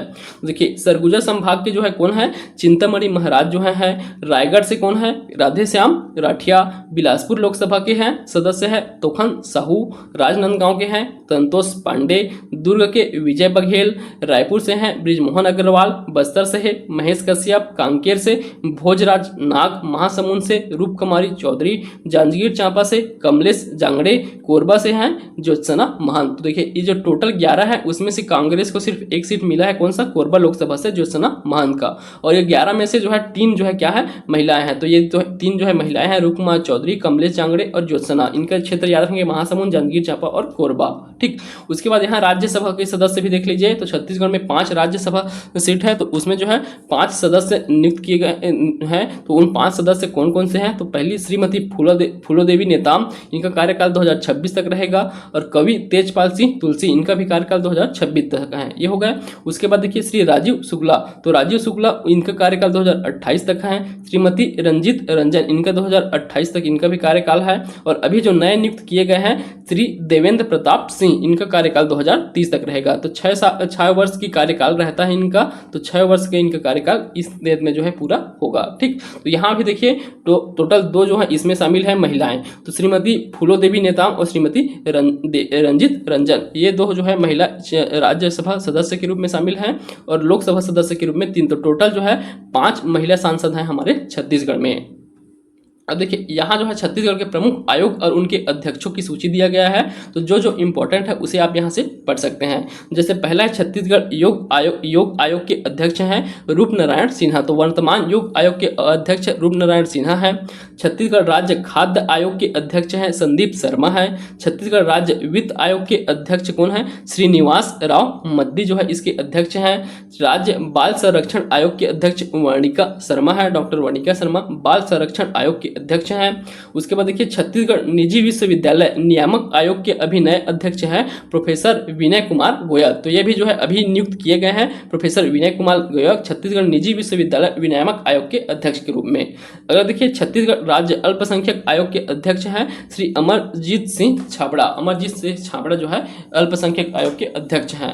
अब देखिए ये सब तो हम देख चुके हैं। छत्तीसगढ़ महाधिवक्ता है प्रफुल्ल कुमार भरत है। अब दक्षिण पूर्व मध्य रेलवे के महाप्रबंधक है तरुण प्रकाश, और ये बीसीसीआई के नया कोषाध्यक्ष प्रभतेज सिंह भाटिया। तो ये ज़्यादा इंपॉर्टेंट नहीं है, जो ऊपर में जो दिए गए हैं वे सभी जो है इंपॉर्टेंट हैं। उसके बाद अन्य बोर्ड दिए गए हैं महत्वपूर्ण बोर्ड और उनके अध्यक्ष। देखिए छत्तीसगढ़ राज्य केश शिल्प कल्याण बोर्ड, इनके जो है अध्यक्ष है सुश्री मोना सेन को चुना गया है। तो ये जो है श्री मोना सेन को नियुक्त किया गया है केश शिल्पी कल्याण बोर्ड के अध्यक्ष। इसके उपाध्यक्ष का नाम भी दिया गया है गौरी शंकर श्रीवास। उसके बाद देखिए ये इंपॉर्टेंट है छत्तीसगढ़ खादी एवं ग्राम उद्योग बोर्ड, तो ये आपके जो है एडीओ के सिलेबस में भी ग्रामीण आजीविका में देखने को मिलता है। तो आजीविका में देखने को मिलता है छत्तीसगढ़ खादी एवं ग्राम उद्योग बोर्ड। तो इसके जो है छत्तीसगढ़ में अध्यक्ष कौन सा है, राकेश पांडे जो है इसके अध्यक्ष है। छत्तीसगढ़ माटी कला बोर्ड के अध्यक्ष है शंभुनाथ चक्रवर्ती जो है माटी कला बोर्ड के अध्यक्ष है। राज्य समाज कल्याण बोर्ड शालिनी राजपूत, तो ये जो है ज़्यादा इंपॉर्टेंट नहीं है, ये भी इंपॉर्टेंट। तो यहाँ देखिए लौह शिल्प कला विकास बोर्ड के अध्यक्ष प्रफुल्ल विश्वकर्मा है। छत्तीसगढ़ चर्म शिल्पकार बोर्ड के अध्यक्ष ध्रुव कुमार मिद्धा है। ठीक, तो उतना इंपॉर्टेंट नहीं है यहाँ तक। अब यहाँ देख लीजिए सांस्कृतिक परिषद के अध्यक्ष छत्तीसगढ़ सांस्कृतिक परिषद के अध्यक्ष शशांक शर्मा। मछुआर कल्याण बोर्ड के अध्यक्ष भरतलाल मटारिया। मछुआर कल्याण बोर्ड के उपाध्यक्ष हैं लखनलाल धीवर। चलिए अगला देखिए निगम मंडल के प्रमुख दिए गए हैं। तो निगमों का यहाँ नाम दिया गया है और उसके प्रमुख, तो जो जो हमारे लिए इंपॉर्टेंट होंगे सिर्फ उसी को देख लीजिए, सभी जो है यहाँ पढ़ने की आवश्यकता नहीं है। तो यहाँ देखिए जो ये छत्तीसगढ़ खनिज विकास निगम, इसके अध्यक्ष अभी वर्तमान में कौन है, सौरभ सिंह है। उसके बाद देखिए Chhattisgarh state industries development corporation, इसके अध्यक्ष है राजीव अग्रवाल। छत्तीसगढ़ पर्यटन मंडल के अध्यक्ष है नीलू शर्मा। छत्तीसगढ़ राज्य कृषक कल्याण परिषद के अध्यक्ष सुरेश कुमार चंद्रवंशी हैं और राज्य बीज एवं कृषि विकास निगम के अध्यक्ष जो है चंद्रहास चंद्रवंशी हैं। ठीक, तो ये आपके लिए इंपॉर्टेंट है। बाकी जो है यहाँ जो दिए गए हैं उसमें जो है एक और है राज्य वन विकास निगम, इसके अध्यक्ष है राम सेवक पैकरा, इसे आप याद रख सकते हैं। उसके बाद यहाँ से जो है आप इसे याद रखिए आदिवासी स्थानीय स्वास्थ्य परंपरा एवं औषधि पादप बोर्ड, तो ये औषधि पादप बोर्ड के अध्यक्ष हैं विकास मरकाम। ठीक, विकास मरकाम का नाम याद रखेंगे, औषधि पादप बोर्ड के अध्यक्ष हैं। उसके बाद देखिए महात्मा गांधी उद्यानिकी एवं वानिकी विश्वविद्यालय, उसके कुलपति डॉक्टर रवि सक्सेना को नियुक्त किया गया है, तो ये इंपॉर्टेंट है। उसके बाद क्रेडा का छत्तीसगढ़ राज्य अक्षय ऊर्जा विकास अभिकरण क्रेडा, इनके अभी वर्तमान अध्यक्ष हैं भूपेंद्र सोनी। ठीक, तो इनका नाम आपको याद रखना है। तो जो अभी जो आप आपको बताया गया है सिर्फ उसी का नाम आपको यहाँ याद रखना है, सभी कुछ को पढ़ने की आवश्यकता नहीं होता है। ठीक, तो ये हमारा दूसरा टॉपिक भी कंप्लीट होता है, व्यक्तित्व। ठीक, अब उसके बाद देखेंगे हम चर्चित महोत्सव को। देखिए वीडियो थोड़ा लंबा होगा क्योंकि इसमें जो है हमें जल्दी से कंप्लीट करना है, तो लंबा वीडियो ही बनाना पड़ेगा ताकि आपका जो है जल्दी से ये जो है सिलेबस कंप्लीट हो जाए। तो ये इस टॉपिक को भी हम इसी वीडियो में कंप्लीट कर लेते हैं। तो जो इम्पोर्टेंट महोत्सव है सिर्फ उन्हीं महोत्सव के संबंध में यहाँ हम डिटेल देखेंगे। तो देखिए जैसे पहला है राजिम कुंभ कल्प, तो ये छत्तीसगढ़ का प्रयाग कहा जाता है राजिम को। तो राजिम कुंभ कल्प जो है यह मेला का नाम रखा गया है। तो देखिए इस मेला का नाम अभी परिवर्तित किया गया था, इससे पहले जो है यह किस नाम से जाना जाता था, राजिम का पुन्नी मेला। तो ठीक, तो राजिम का पुन्नी मेला के नाम से जाना जाता था, राजिम पुन्नी मेला के नाम से, जिसका नाम अब क्या हो गया है, राजिम कुंभ कल्प। इसका आयोजन जो है 12 से 26 फरवरी 2025 के बीच किया गया है, जो कि माघ पूर्णिमा से महाशिवरात्रि तक चलता है। तो माघ पूर्णिमा से प्रारंभ होकर महाशिवरात्रि तक चलने वाला मेलम है राजिम का मेला। यह जो है कहाँ, गरियाबंद जिले में स्थित है। और मेला स्थल, तो मेला स्थल इस बार कौन सा स्थान था, चौबे बांधा। तो राजिम का जो चौबे बांधा है वहाँ जो है मेला लगा हुआ था। यह जो है लगभग 54 एकड़ में का क्षेत्र है जहां मेला का आयोजन किया गया था। उसका उद्घाटन राज्यपाल रमन डेका द्वारा किया गया। तो उद्घाटन के दिन जो है राज्यपाल रमन डेका जो है शामिल हुए थे मेला में। श्रद्धालुओं की संख्या तो लगभग 50,000 से अधिक श्रद्धालु जो है इसमें शामिल हुए हैं। देखिए इसमें जो पहले दिन था, उद्घाटन के दिन प्रस्तुति दिया गया है, उसमें प्रस्तुति में मैथिली ठाकुर, तो ये गायिका है मैथिली ठाकुर, उनके द्वारा जो है प्रस्तुति दिया गया था। अब देखिए ये हमारे राजिम कुंभ कल्प हो गया अभी, और इसी दौरान, तो ये बहुत इंपॉर्टेंट क्यों है कि इस वर्ष जो है इसी दौरान माघ पूर्णिमा महाशिवरात्रि के दौरान जो है 12 वर्ष में एक बार लगने वाला जो है महाकुंभ मेला का आयोजन किया गया था। तो जो प्रयागराज का महाकुंभ मेला है, इलाहाबाद प्रयागराज का महाकुंभ मेला, उसका भी आयोजन जो है इसी वर्ष 2025 में किया गया था। इसलिए जो है राजिम कुंभ कल्प भी इंपॉर्टेंट हो जाता है। देखिए महाकुंभ जो था प्रयागराज का महाकुंभ, उसमें छत्तीसगढ़ शासन द्वारा भी कुछ सुविधाएं उपलब्ध कराए गए थे। उसके संबंध में आप देख सकते हैं महाकुंभ प्रयागराज में एक पवेलियन की स्थापना किया गया था छत्तीसगढ़ शासन द्वारा।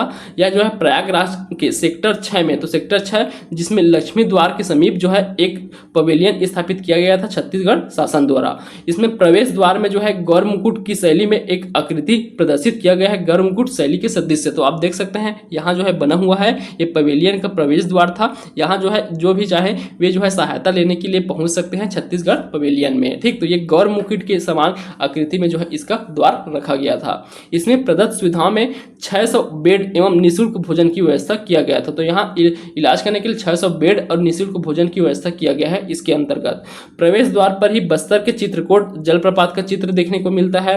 प्रवेश द्वार के दाहिने तरफ राज्य की 4 इष्ट देवी माँ महामाया का जो है यहाँ जो है देखने को मिलता है।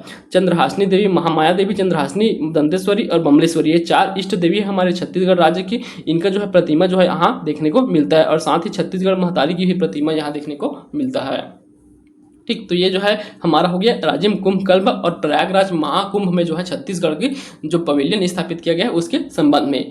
देखिए अगला त्यौहार महोत्सव में शामिल है सुशासन त्यौहार। तो देखिए सुशासन त्यौहार 2025 मनाया गया। तो सुशासन त्यौहार कब शुभारंभ किया गया, इसका 8 अप्रैल 2025 को शुभारंभ किया गया, क्या जो कि 31 मई 2025 तक के चला है। तो 31 मई तो इसका समापन किया गया है। ये टोटल 3 चरणों में चला है। 8 अप्रैल से जो है 11 अप्रैल तक के आम जनता को पहले चरण में जो है आवेदन लिया गया है। तो पहले चरण में 3 चरणों में, उसमें पहले चरण में आवेदन लिया गया है और आवेदन में लगभग जो है 17,47,218 आवेदन प्राप्त हुए हैं। ठीक, द्वितीय चरण में जो है 1 माह के भीतर आवेदनों का निराकरण किया गया है। दूसरे चरण में निराकरण किया गया है 1 माह के भीतर। उसके बाद अंतिम चरण में 5 मई से 31 मई 2025 तक के चला है अंतिम चरण, तीसरा चरण, जिसमें शिविर लगाकर आवेदनों का समाधान किया गया है। इसे ही नाम दिया गया है सुशासन त्यौहार। छत्तीसगढ़ में सुशासन त्यौहार आयोजित किया गया था 8 अप्रैल से 31 मई तक, ये आपको याद रखना है। चलिए अगला देखिए, ये सबसे इंपॉर्टेंट टॉपिक है। इसका जो है सबसे इंपॉर्टेंट टॉपिक कौन सा है, बस्तर पंडुम। तो बस्तर पंडुम त्यौहार आयोजित किया गया था 2025 का। देखिए बस्तर पंडुम, इसके संबंध में आपको जितना भी डिटेल पढ़ना है ये आपको यहाँ लोगों में मिल जाएगा। ठीक, तो जो डेट वगैरह है उसको बस हम यहाँ से पढ़ेंगे, बाकी सभी जो है आपको लोगों में दिया गया है। इस लोगों को आपको अच्छे वाला जो है फोटो आपको इंटरनेट से मिल जाएगा, उसे आपको हमारे टेलीग्राम चैनल में शेयर कर दिया जाएगा, आप वहाँ जाके देख सकते हैं। देखिए शुभारंभ की तिथि जो है 12 मार्च 2025 2025 को जो है बस्तर पंडुम का शुभारंभ किया गया। इसमें शामिल है तो सभी जो बस्तर संभाग के सभी जिले जो है इसमें शामिल था बस्तर पंडुम में। तो आप देख सकते हैं पूरे 7 जिलों का नाम है। इसका संचालन दिवस 45 दिनों तक पूरा चला है बस्तर पंडुम। इसमें कुल 7 विधाओं को शामिल किया गया था। इसमें शामिल कलाकारों की संख्या देखा जाए तो 47,000 कलाकार इसमें शामिल थे टोटल 7 विधाओं में। इसमें राम कथा की प्रस्तुति कवि कुमार विश्वास द्वारा किया गया था। तो कवि कुमार विश्वास है उनके द्वारा राम कथा की प्रस्तुति किया गया था। अब इस बस्तर पंडुम का आयोजन जो है 3 चरणों में किया गया है। 3 चरणों में 3 स्तर में जो है इसका आयोजन किया गया है।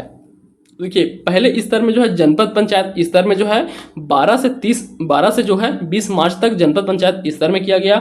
दूसरा जिला पंचायत जिला स्तर में जो है उसमें जो है 21 से लेकर के 23 मार्च तक के जिला स्तर पर जो है किया गया। उसके बाद अंतिम जो है संभाग स्तर पर, तो संभाग स्तर पर जो है 1 से लेकर 3 अप्रैल तक इसका आयोजन किया गया था। ठीक, तो ये जो है इतना तक के आपको याद रखना है।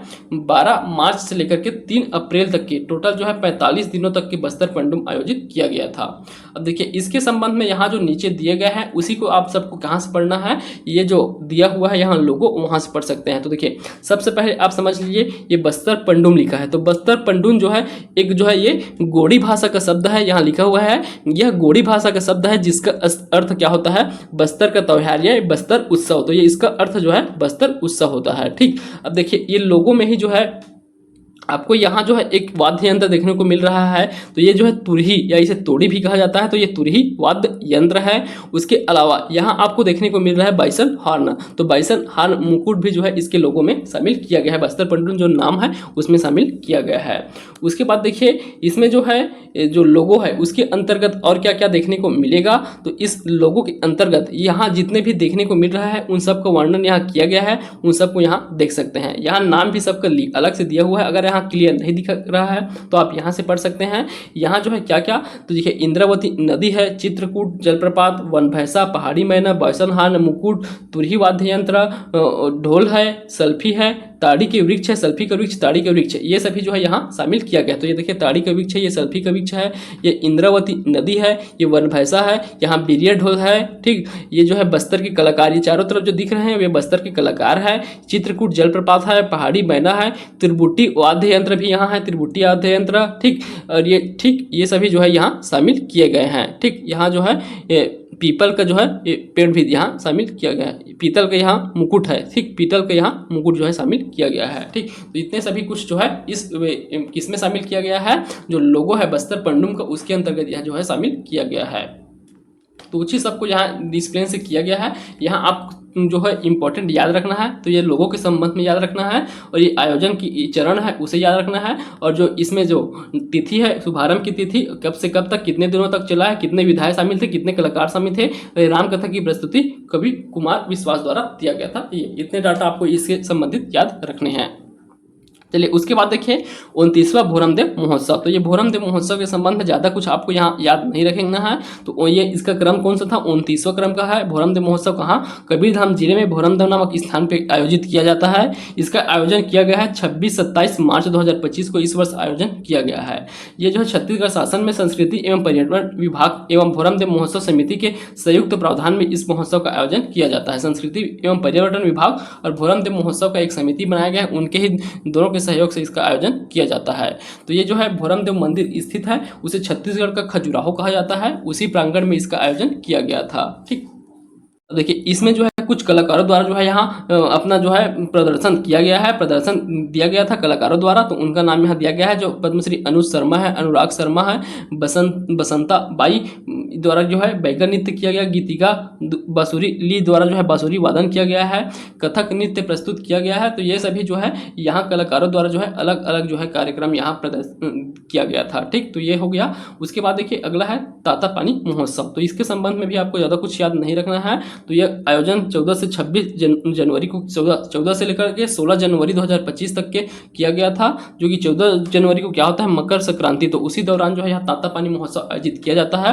तातापानी बलरामपुर जिले में स्थित है। इसका शुभारंभ मुख्यमंत्री विष्णुदेव साय द्वारा किया गया था। ठीक, ये 3 दिवसीय महोत्सव था, इसी के संबंध में ज़्यादा कुछ याद नहीं रखना है। देखिए यहाँ कलाकारों द्वारा भी प्रस्तुति किया गया है, तो आप इनका नाम देख सकते हैं, इतना इंपॉर्टेंट नहीं है ये। अगला देखिए छत्तीसगढ़ राज्य युवा महोत्सव 2025। तो ये भी इंपॉर्टेंट है, छत्तीसगढ़ राज्य युवा महोत्सव 2025। इसका आयोजन जो है 12 से 14 जनवरी 2025 तक के हुआ है। जो मेन वाला आयोजन है 12 से 14 जनवरी। इस बार जो है प्रस्तावित स्थल कौन सा था? खेल संचालनालय परिसर एवं पंडित दीनदयाल उपाध्याय ऑडिटोरियम रायपुर, यहाँ जो है इसका आयोजन किया गया था। आयोजक है खेल एवं युवा कल्याण विभाग, छत्तीसगढ़ शासन का खेल एवं युवा कल्याण विभाग द्वारा आयोजन किया गया इसका। इसके अंतर्गत जो है प्रतियोगिताओं का भी आयोजन किया गया है। इसमें 13 प्रकार के जो है खेलों को शामिल किया गया, 13 प्रकार की जो है विधाओं को इसमें जो है शामिल किया गया था। प्रतिभागियों की आयु 15 से 29 वर्ष के जो युवा की कैटेगरी की जो आयु वर्ग है उसे रखा गया है। 15 से 29 वर्ग के आयु वर्ग को जो है इसमें शामिल किया गया था। ये जो है 2 स्तरों में जो है इसका कार्य किया गया था। आयोजन 2 स्तरों में, एक विकासखंड और जिला। तो विकासखंड और जिला स्तर में इसका आयोजन किया गया। विकासखंड स्तर में 30 नवंबर 2024 तक के आयोजन किए गए थे और वही जिला स्तर में जो है 1 से लेकर 15 दिसंबर 2024 तक के आयोजन किया गया था। ठीक, तो इतना आपको याद रखना है। उसके बाद जो है अंतिम में 12 से 14 जनवरी तक के युवा महोत्सव आयोजित किया गया। अगर देखिए छत्तीसगढ़ में चर्चित अन्य आयोजनाओं को देखें तो महोत्सव का नाम है रामाराम मेला। तो देखिए अन्य महोत्सव देखें तो रामाराम मेला ये जो है फरवरी 2025 में आयोजित किया गया था। कहाँ? सुकमा जिले में। तो रामाराम मेला सुकमा जिले में रामाराम नामक स्थान में आयोजित किया था 11 फरवरी को। वही आप देखिए अगला है मरका पंडुम। तो ये चैत्रई महापर्व है, चैत माह में मनाया जाता है मरका पंडुम। ये कांकेर जिला में अप्रैल 2025 में आयोजित किया गया था। ठीक, तो यहाँ तक के हमारे जो चर्चित महोत्सव है ये भी यहाँ कंप्लीट होते हैं। ठीक, तो इतना ही इस वीडियो में हम रखते हैं। अब अगले वीडियो में जो आगे के टॉपिक है छत्तीसगढ़ में नगरीय निकाय चुनाव अर्थात स्थानीय निकायों में जो चुनाव हुआ है उसे और आगे के जो टॉपिक है उसे जो है अगले वीडियो में पढ़ेंगे। तो ये वीडियो आप पूरा देखिएगा, इसमें जो है सभी कुछ को अच्छे से समझाया गया है और यह सीरीज जो है पूरा कंप्लीट होने तक के जारी रहेगा। यदि आपको हमारा वीडियो पसंद आता है तो वीडियो को लाइक कीजिएगा, अपने दोस्तों में शेयर कीजिए और चैनल में अगर नए हैं तो आप चैनल को सब्सक्राइब कर सकते हैं। धन्यवाद।